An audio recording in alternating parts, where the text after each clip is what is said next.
Hello friends and fellow gamers, MKxJUMP here, and today we check out this week's event for Idle Heroes, where we've seen a huge change to how mysterious chests work, and you might find that my message today is a little different than normal. Before we get into today's event, let me talk to you about Patreon. Patreon is a way you can support the content I make here at MKxJUMP, and as well, you can also get account reviews for yourself through our Discord and Twitch channels. You can find links for both down below. A shout out to our recent pledges who are Aiden, MSGE, Masses Arsu, Nanoka, Ale Reigns, and Bloggersmorg. If you want to be like those and back me, you can find a link up there in the top corner of the screen, and that will help me as well as let me help you. Folks, let's go check out this week's event for Idle Heroes. Here we go.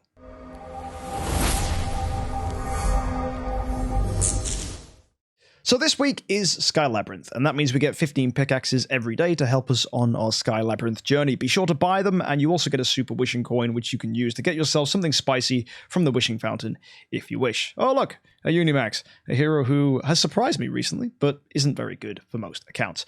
Let's go across to the cool events and talk about what we have. So it should come as no surprise that we have the usual value packages, which contain gems, pickaxes, and wishing coins. They are what they are. If you do plan on spending a lot in this event, you can get some really cool stuff, but arguably the value of this event is, I don't want to say it's bad. It's just not as good as normal, and there's a few reasons about that. So we have the Exploration Package. This is a very standard $100 package from DH Games. It includes 10,000 gems, 100 pickaxes, 200 wishing coins, and a special fancy thing that allows you to get additional rewards, which we'll take a look at later. You also get double bonuses from Sky Labyrinth, so the deeper into Sky Labyrinth you go, the better rewards you get. In addition, you'll notice that you can get these things called conch points. Unfortunately, these aren't doubled if you buy that package, so be warned. However, everything else is, so you can get 2 9-star heroes, for example, or if you go so far as to stage 15, you could even get 2 mysterious artifact selection chests. Although, normally to get this deep, you have to spend probably somewhere in the region of 250 to 300 bucks, which is quite a lot of money, and it's shocking to think that the value of artifacts is rapidly diminishing. A lot of people have commented that you can really get a lot of artifacts now as a free-to-play player. If you look at the last event, 100 bucks got you as many as 4 artifacts. So really, I do not think the price tag that Sky Labyrinth is offering is as good as it used to be. It really depends on what other things are being coupled with the event. So I'm going to skip past the other stuff for now and go straight to the Pink Ocean, which is where these conches are used, and depending on how many you get, you'll get different rewards. So it's wishing coins, 5 stars, more pickaxes. Wishing coins, 5 stars, more pickaxes. Wishing coins, 5 stars, more pickaxes. You get the idea. Every 15 is the same wave over and over again. But if you did go and buy that package, you'll see you get these extra rewards, which is a core, you get some stellar shards, and then you get a core, you get some spiritual essence. It keeps on going, keeps on going, keeps on going. However, the rate with which you get these conches isn't very high. You only get 3 a floor in Sky Labyrinth. You have to use wishing coins to go ahead and do this. I do not recommend that at all because it's not getting you an artifact, it's not getting you master's toolboxes, and really the amount of stellar shards it's giving you isn't that many either. You have to go so far into this to get even as many as you'd get from just a sphere you pulled from just normal core openings. And a few cores, it's actually not that much, right? It really, for the value, it doesn't actually jump to me as something that's going to get you a ton of resources. For people that go really deep into Sky Labyrinth, though, yeah, it's going to be attractive. The sad thing is, though, there is no artifact given as part of this, which would have been really cool. Like, if there was a way to use our wishing coins in conjunction with getting more from mysterious chests, which is absolutely something you can do. We'll talk about these a little more later on. And with Sky Labyrinth, if there was a way to mush that all together to get more than just what you see here, that would have been great. But unfortunately, that is not what we have from DH Games. The real highlight of this is not the fact Garuda is in wishing coins. That's a bit meh. It's actually the fact that mysterious chests have been slightly adjusted. You'll see, I believe you get more promotion stones from this first package now. That's very nice. You still get your usual profit ups. I think that might be more profit ups than normal. I think it was originally 4, so now you're getting 5, which is great. There's usual skin shard pack. They've adjusted the 4,000 package to include an artifact fragment. It would have been nice if this was exclusive, so you got more stuff for the Ormus workshop, but unfortunately, you're just getting a normal orange artifact. It makes it better, but I don't think it's going to be the best.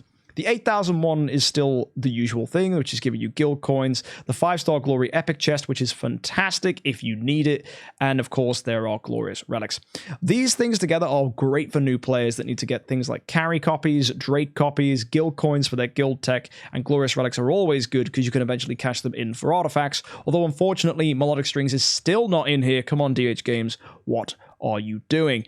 That said though, if you do need this, it's definitely worth the 8,000, but for a lot of much later game players who have way too many Glory Epic chests and way too many Light and Dark heroes, and who also have mostly completed their guild tech, the value of this package begins to diminish. However, fear not, DH Games have added some additional packages. The Celestial Island Resource Pack here gives you 500,000 of each of the main resources for 15,000 gems. Although the progress this is going to get you isn't actually very much, and I'd rather not use 15,000 gems for this unless I really had them going spare. On the other hand, look down and you can get a whopping 20 Cores of Transcendence, and for free-to-play players and budget players, an amazing 60 Masters Toolboxes. This is way better value, and I really like this for everybody, whether you're a core hoarder or you really need those Masters Toolboxes. This is brilliant. And the big thing is, this 15,000 package, this is not normally the limiting factor in your Celestial Island progress. It is Masters Toolboxes. So it seems less appealing to grab this when you can totally grab this. Way better. And the final thing that they're giving us in Mysterious Chests is something that will jump out to a lot of you, and I think you should be wary. You may see for 40,000 gems you can get an artifact. This is technically free if you have 40,000 gems, so you would expect me, of course, to say, definitely grab this. No. I have friends, like Jess, for example, who have 50,000 gems on their free-to-play accounts, who I have recommended do not get this. Because Jess correctly observed, and she's been playing since Easter, that I originally told her artifacts are really hard to get for free-to-play players, but if you just look at the last events we've had over the previous 4 months, artifacts just keep getting given and given and given and given to players, and gems are always needed, whether it's for Imp's Adventure, whether it's for Sky Labyrinth, whether it's just to be able to buy enough heroic summon scrolls so that you can complete a heroic summons event. Staring at this for 40,000 might be super appealing, but if you throw your free-to-play account in the dirt because you've just spent all your gems on an artifact, and you can then no longer complete future events, you might find you get diminishing returns because you could miss out on loads of artifacts as a result in the future. So I think you should only really be considering this if you have like 80,000 gems and you just have them burning a hole in your pocket. If you're a free-to-play player who's right on the edge, or a budget player who's right on the edge, 40,000 for a mysterious artifact just isn't quite the value you are looking for, because artifacts always will eventually show up in events, and you definitely, now that DH Games have been mixing things up, you can definitely get them for free. So I don't like that price tag. We've seen them go for cheaper. There was an event a while back the way you needed to spend like 20,000 gems and you'd get one. So why is this 40,000? And the 25 conches you get aren't even going to give you that much. Like, oh, whippy-doo, you're going to get yourself mithril pickaxes, or maybe an extra 10. That's not even a flaw, right? That's not even progress from Sky Labyrinth. It's questionable, and you should definitely not be touching your wishing coins, because there is no way to use conches to get artifacts. So I see what DH Games did with this event. I love the concept, right? They're giving us more ways to get great resources, but that is way too much for an artifact. The flag isn't even worth considering, and I'm staring at all this other stuff and I'm thinking, this is great for free-to-play players. This is great for everybody. The Celestial Island is nice, but it's, you know, this stuff, you get it for free anyway just by playing the game, so you don't need this minor increment in progress. Like, that's not even 2 levels at my stage. Like, it's arguably not worth the 15,000 gems unless you've got them sitting around. Everything is relative, right? But for everybody, the 25,000 package is the best, and after that, it really stops being exciting. Normal stuff applies. Obviously, if you're planning on spending a ton of money, the exploration package's value massively increases, so maybe it's worth considering. I don't think it's got the same value to it that we've seen from other events, and ironically, a lot of people who are whales and things like that, you will arguably find that the big things you want right now are Cores of Origin and Essence Sublimation.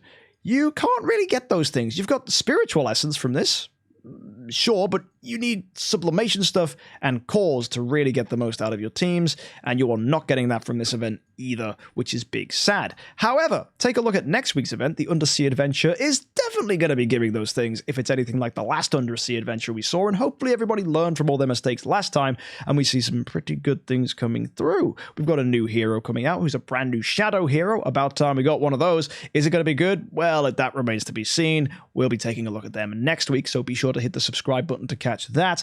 And it's the usual Palace of Eternity, Palace of Crystal, and Heroic Glossary, Heroic Summons. The one thing that really rubs me up the wrong way about next week's event, though, is the hero exchange is Aspen and Asmodel. This is like the third time they have done this now, and I remain unimpressed. Your intuitive side may go, oh, but they're Transcendence. Sure, they're Transcendence hero, but go to the altar, click on the altar store, and look. You can buy Asmodel and Aspen anyway. There is nothing cool about the fact they're being offered. Why is it not Holmes, Young, and Freya? Or even just Carrie and Drake? Give us someone that we can actually go, oh, that's nice, right? But we don't get that response because we don't get those heroes. We get people we can just buy anyway.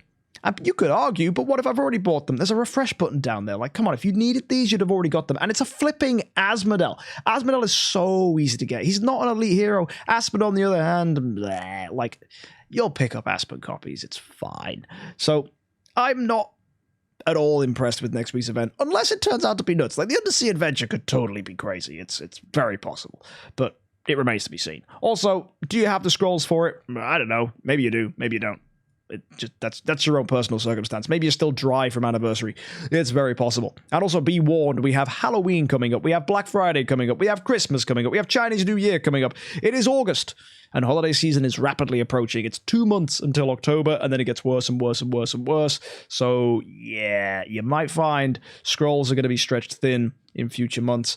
And, of course, that does mean, though, artifacts are going to be very achievable. So you probably don't want to be spending 40,000 gems on an artifact.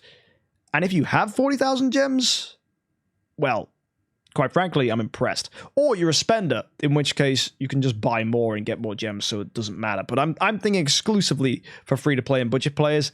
This is not as exciting as it may first seem. Let me know what you think in the comment section down below. I know this is definitely going to be a controversial opinion for some. Generally, artifacts are a good pick, but for that price, I'm not so sure. Either way, folks, be sure to let me know what you think. Hit that subscribe button for future content, and I will see you in the next one. Until then, happy idling.